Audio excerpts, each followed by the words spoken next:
Civilization was the first IBM PC game I ever owned.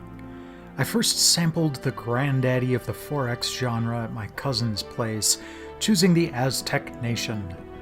The slow burn, gradual process, and one last turn addictiveness got its hooks in me and has never let go over 6 mainline iterations and plenty of side games.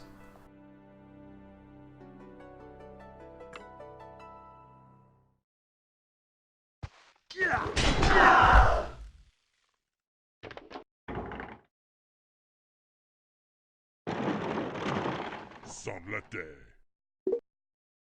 Mutamba, Seba, Seba, Seba. In December of 1991, Microprose released Sid Meier's Civilization to absolute critical acclaim. The initial release was on PC, Amiga, and Mac, but it eventually made it to the contemporary consoles of the time too. Well, in North America it only came to the Super Nintendo and was eventually released for the ill-fated N-Gage. In Japan, Civilization also found releases on the PlayStation and Saturn. We'd have to wait for Civilization 2 to get Civ on the PlayStation in the US. It was surprisingly complex for its time, sporting a long, branching tech tree to research as your nation grows from a single settler unit to a world-conquering superpower. The graphics do the job well enough, with a few perks like being able to build a castle bit by bit from whichever pieces strike your fancy at the time. You can check in on your city, get some FaceTime with other rulers, and let's not forget that intro.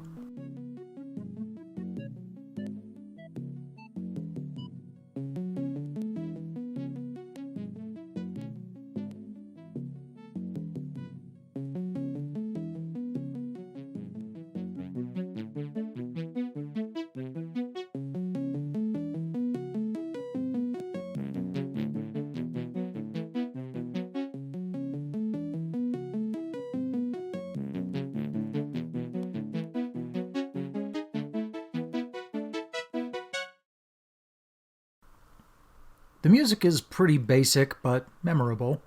Each nation has its anthem that will play during diplomatic relations, and you'll hear yours during special occasions. Otherwise, this thing fit on a single 1.44 megabyte floppy disk.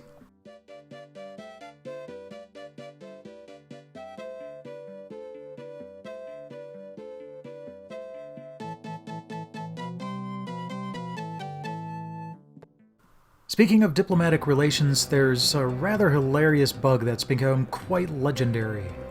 India's Mahatma Gandhi was designed to be the most peaceful leader, resistant to getting into bloody conflict.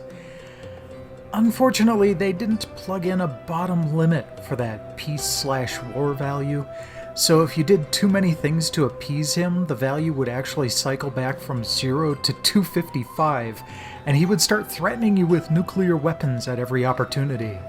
This bug was so ridiculous that they've continued to include it in every subsequent release of Civilization right up to Civ 6.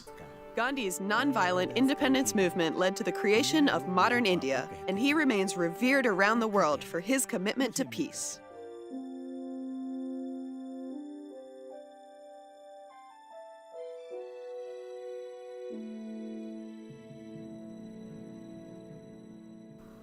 A few years later, as multiplayer gaming started to take off, the original Civilization was remade as a net-play-capable Windows application known as CivNet. Aside from the multiplayer, the graphics and the UI were also spruced up, and being a Windows application, you could multitask as you waited for your human competitors to finish their turns. Something that would likely have been rather annoying if this was still locked to DOS.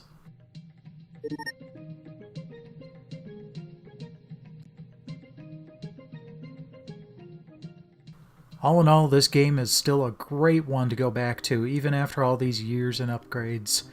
If only for the nostalgia of the days when the install process still had to ask you if you had a mouse. What are your favorite civilization memories? Got any epic stories of conquest to share? Let me know here or on Twitter at TesseractUnfold. And in the meantime, like, subscribe, spread the word, and I'll catch you all again next week.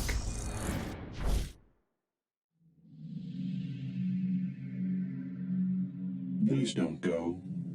The drones need you. They look up to you.